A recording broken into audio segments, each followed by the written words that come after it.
जय हिंद। केरल में जो विमान दुर्घटना हुआ था उसको हम समझा दिए थे, उसके मद्देनज़र डीजीसीए ने कुछ गाइडलाइन जारी की हैं। अभी आपने सुना होगा कि फ्लैप्स को जो थे उसको लेकर कुछ विवाद आए थे, फ्लैप 3 या फ्लैप 4 को, उसके लिए लेकर भी डीजीसीए ने एकदम थोड़ा सा स्ट्रिक्ट रूल अपनाए हैं। तो एरोप्लेन के कंट्रोल सिस्टम के बारे में ध्यान देते हैं। यहाँ अगर आप विंग्स को देखे होंगे जहाज़ों के, तो विंग्स के जहाज के जो विंग्स होते हैं साइड में हल्का सा उठा दिए जाते हैं, उस उठे हुए पोर्शन को हम विंग टिप्स कहते हैं। आप फिजिक्स में पढ़े हैं, बर्नौली के प्रमेय में हम आपको पढ़ाए थे, बर्नौलीज थ्योरी में, कि जब भी विमान जाता है तो उसका जो निचला एरिया होता है वहाँ पे हाई प्रेशर क्रिएट होता है और ऊपर के एरिया में लो प्रेशर होता है। इसलिए हवाएं यहाँ से जो नीचे वाली होती हैं, और ये हाई प्रेशर में होती हैं, वो लो प्रेशर में होती है, जिस वजह से ये ऊपर ढकेल देती हैं। लेकिन अगर विमान को ऐसे रखिएगा, एकदम सीधा रख दीजिएगा, तो ये हाई प्रेशर से हवाएं यहाँ लो प्रेशर की ओर आ जाएंगी और यहाँ एक चक्रवात टाइप का बन जाएगा। इसीलिए क्या किया गया, इसको हल्का सा उठा दिया गया। उठा देने से नीचे की हाई प्रेशर हवाएं ऊपर चली जाती हैं, ना कि ऐसे लपट होके इसके ऊपर चली जाती हैं। वरना अगर ये नहीं रहता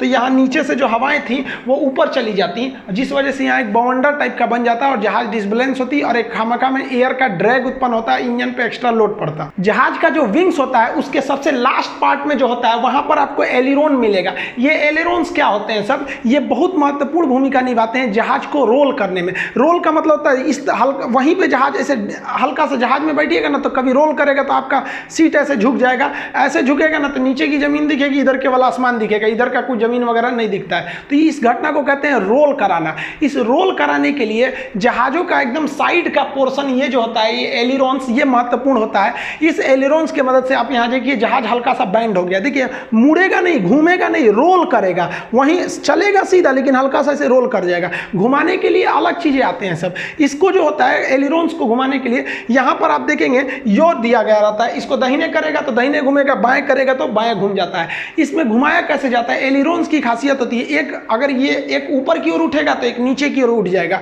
जिधर घुमाना है, अगर आप इसको बाएं करिएगा तो बाएं साइड का एलिरोन ऊपर उठ जाएगा। ऊपर उठने से हवाएं उस पर ढकेलने लगेगी तो इधर का पोर्शन स्लो हो जाएगा, इधर का पोर्शन थोड़ा सा फास्ट होने लगता है। तो ये योग द्वारा कंट्रोल किया जाता है एलिरोन्स को। देखिए जहाज का जो अगला हिस्सा होता है उस पर लोड ज्यादा होता है, पिछला हिस्सा पे कम लोड होता है, आगे में इंजन वगैरह होते हैं, इस वजह से जहाज आगे गिर जाएगा, उसका थुथुर ना नीचे गिर जाएगा। इसलिए पायलट जो होता है इस योग द्वारा उसको उठा के रखता है। अब आप बताइए, पायलट मान लीजिए 1 घंटे की फ्लाइट जा रहा था, 1 घंटा तक ऐसे खींच के रखेगा कि उठा रहा है ना तो उसका नोज डाउन हो जाएगा, थुथुर नीचे गिर जाएगा। इसलिए जहाज को स्टेबल रखने के लिए, बराबर रखने के लिए एक स्टेबलाइजर का प्रयोग किया जाता है। इसका हम लोग स्टेबलाइजर कहते हैं। ये 2 टाइप के होते हैं, एक होता है खड़ा स्टेबलाइजर जिसे हम वर्टिकल भी कहते हैं, एक ऐसे होता है जिसे हम कहते हैं हॉरिजॉन्टल। ये जो पीछे का देख रहे हैं ये वाला एरिया जो ऐसे खड़ा है, ये क्या है, ये भी स्टेबलाइजर है। जो छोटा सा डायना निकला है ये भी स्टेबलाइजर है। अगर ये गलती से हवा के प्रेशर से टूट गया, एक विमान का स्टेबलाइजर ऊपर वाला वर्टिकल स्टेबलाइजर टूट गया था तो विमान को गिरना फिक्स है,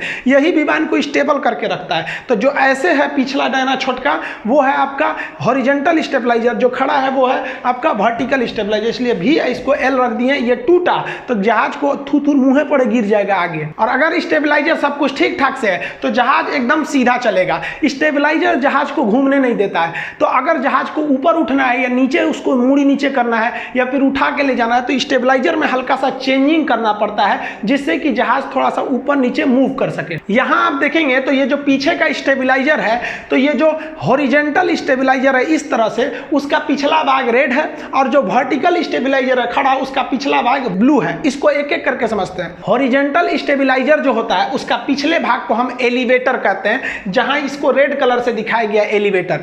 ये जहाज को उठाने या डाउन करने के काम में आता है, जिसे हम टेक्निकल भाषा में पिच कहते हैं। इसको उठाने के लिए इसी योग का प्रयोग करते हैं। देखिए घुमाने के लिए दाहिने बाएं करते हैं, वो एलिरोन कर देता है, और अगर उठाना है तो इस योग को पीछे खींचिएगा। जैसे पीछे खींचेंगे तो ये जो स्टेबलाइजर है, हॉरिजॉन्टल स्टेबलाइजर, उसमें जो लगा हुआ रेड कलर का ये जो एलिवेटर है वो ऊपर उठ जाएगा। ऊपर उठने से जहाज इस तरह से ऊपर जाएगा। और अगर जहाज का नोज डाउन करना है, इस तरह से नीचे लाना है, तो इस ये जो योग देख रहे हैं, ये जो आप ऐसे ये वाला जो हैंडल टाइप का होता है जहाज में, इसको अगर आप नीचे करिएगा तो ये जो पीछे का जो एलिवेटर है जो इस हॉरिजॉन्टल स्टेबलाइजर में लगा हुआ है वो नीचे आ जाएगा। नीचे आएगा तो जहाज ऐसे नीचे हो जाएगा। तो जहाज को पिच देने के लिए, नीचे या ऊपर करने के लिए हम लोग एलिवेटर का प्रयोग करते हैं। और ऐसे ऐसे जहाज को रोल कराने के लिए हम लोग एलिरोन का प्रयोग करते हैं। अब बात आ गया, रोल तो हो गया, समझ में आ गया, ऊपर नीचे हो गया।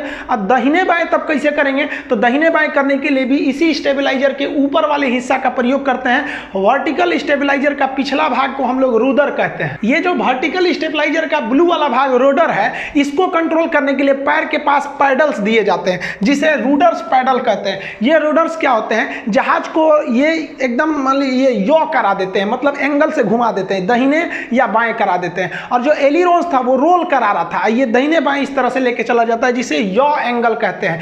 ये पैडल्स के द्वारा होता है, दाहिने ले जाना है तो दाहिना पैडल दबाते हैं, बाएं ले जाना है तो बायां पैडल दबाते हैं। तो जहाज जो होता है उसमें ये रडर्स, एलिवेटर और ये येलो कलर वाला जो एलिरोन्स है, इसे हम प्राइमरी कंट्रोल कहते हैं। ये बहुत जरूरी है, नहीं तो जहाज ही उलट जाएगा। अब इसके अलावा कुछ सेकेंडरी कंट्रोल आते हैं जो स्पीड को कंट्रोल करने में मदद करते हैं। देखिए, हवा में उड़ रहे जहाज का स्पीड कम करना है तो कैसे कम करिएगा, तो हवा में उड़ रहे जहाज के स्पीड को कम करने के लिए स्पॉइलर का प्रयोग करते हैं। स्पॉइलर एक ब्लेड नुमा आकृति होती है जो विंग्स के ऊपर की ओर खुल सकती है। यहाँ आप देख रहे हैं ये वाला पार्ट जो है स्पॉइलर है, ये नीचे नहीं जा सकता, ऊपर ही खुलता है। ये स्पॉइलर ये क्या करता है, रिड्यूस कर देता है, स्पीड को भी रिड्यूस करेगा।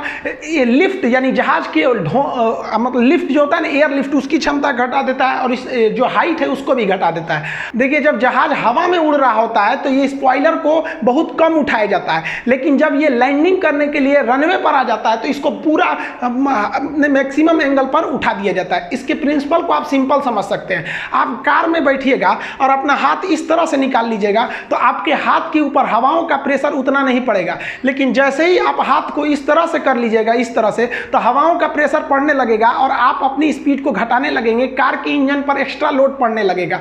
तो यही काम जो करता है, जैसे आप अपने हाथ पर इतना झटका महसूस कर सकते हैं, इतना छोटा हाथ पे, तो सोचिए जहाज का तो एरिया बहुत बड़ा होता है, उतना ड्रैग उत्पन्न करेगा तो इसका स्पीड घट जाता है। ये स्पॉइलर बहुत मदद करते हैं जहाज की स्पीड को रोकने में। जहाज दुर्घटना में एक बहुत बड़ी घटना हो जाती है, स्टॉल कर जाना। जहाज स्टॉल कैसे कर जाता है, अगर जहाज इस तरह से उड़ रहा है और एंगल ज्यादा हो गया ना, तो हवाओं का प्रेशर इस पर इतना मार देगा ना कि जहाज का भी इंजन काम करना छोड़ देगा। अब ये पूरी तरह से गिर के स्टॉल हो जाएगा।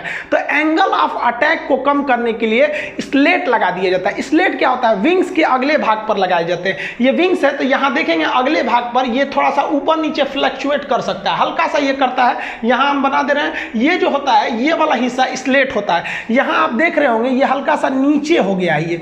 ये क्या करता है, ये अपने एरिया को घटा बढ़ा सकता है। अगर एंगल ऑफ अटैक ज्यादा है तो ये थोड़ा सा घूम जाता है या उठ जाता है। तो ये बहुत महत्वपूर्ण भूमिका निभाता है लैंडिंग के समय भी और टेक ऑफ के समय भी। यही जो होता है ना, जहाज के विंग्स का आगे का सरफेस एरिया जो है थोड़ा सा बढ़ा घटा देता है। जैसे मान लीजिए आगे से हवा ज्यादा आ रही है तो ये सिकुड़ जाएगा, फैल जाएगा, तो ये स्टॉल को रोकने में मदद करता है ये स्लेट। अब जो सबसे महत्वपूर्ण चीज होता है वो होता है फ्लैप्स। फ्लैप्स जो होते हैं बहुत महत्वपूर्ण चीज होते हैं। ये फ्लैप्स ये जहाज के विंग्स के नीचे खुलते हैं। देखिए देखिए, ये जो है ना, ये स्पॉइलर है, ऊपर खुलता है, लेकिन यहाँ अगर आप देख रहे होंगे तो एक चीज है जो नीचे की ओर खुल गई है, इसको हम लोग कहते हैं फ्लैप्स। ये ये एंगल पर झुकती है, थोड़ा सा खोलना है या ज्यादा खोलना है, ये मैक्सिमम 40 डिग्री के फ्लैप्स पर जा सकती है, जिसे हम लोग फ्लैप 4 कहते हैं। तो ये फ्लैप हो सकता है 4 तक में फ्लैप्स होता है। ये क्या करता है फ्लैप्स, ये बहुत हाई लिफ्ट पैदा करता है, जहाज को लिफ्ट बहुत ज्यादा पैदा करता है, कम ही स्पीड में लिफ्ट पैदा कर देता है। इसलिए इसका प्रयोग हम लोग टेक ऑफ के समय करते हैं, जहाज आराम से उड़ जाए, और लैंडिंग के समय करते हैं। लेकिन एक चीज ध्यान रखते हैं, जब उड़ना रहता है तो जो फ्लैप्स होते हैं, ये नीचे की ओर खुलने वाले फ्लैप्स, इसको बहुत कम खोला जाता है, नहीं तो उड़िए नहीं पाएगा। और जब लैंडिंग किया जाता है तो इस फ्लैप्स को मैक्सिमम नीचे की ओर गिरा दिया जाता है, ताकि देखिए ऊपर का जो स्पॉइलर है वो हवा को रोक ही रहा है, और नीचे इसको कर दीजिए पूरा हवा को एकदम रोक देगा, और ये लैंडिंग करने में बहुत महत्वपूर्ण भूमिका निभाता है। ये फ्लैप्स अगर अच्छा से नहीं खुले रहेंगे तो लैंडिंग, क्रॉस लैंडिंग हो सकती है, दुर्घटना हो सकता है। अब इस फ्लैप्स जो नीचे की ओर जो फ्लैप्स खुल रहे हैं, इसको खोलने के लिए एक्स्ट्रा फ्यूल खर्च होते हैं। तो कंपनियों पे दबाव है कि आप फ्लैप 3 लैंडिंग करिए। जो एयर एशिया के पायलट है गौरव तनेजा सर, उन्होंने क्या कहा था कि हमारे ऊपर प्रेशर है कि फ्लैप 3 लैंडिंग करिए, मतलब इस फ्लैप को कम खोलिए ताकि फ्यूल कम खाएगा। वो बोले थे कि अगर हम फ्लैप 4 लैंडिंग करेंगे, यानी 40 डिग्री तक में लेके चले जाएंगे, ये जो होता है ना फ्लैप लीवर, यहाँ 40 तक का डिग्री लिखा रहता है, जिसे हम फ्लैप 4 कहते हैं, मैक्सिमम खोल दीजिएगा तो लगभग ये 8 लीटर ज्यादा फ्यूल खा जाएगा।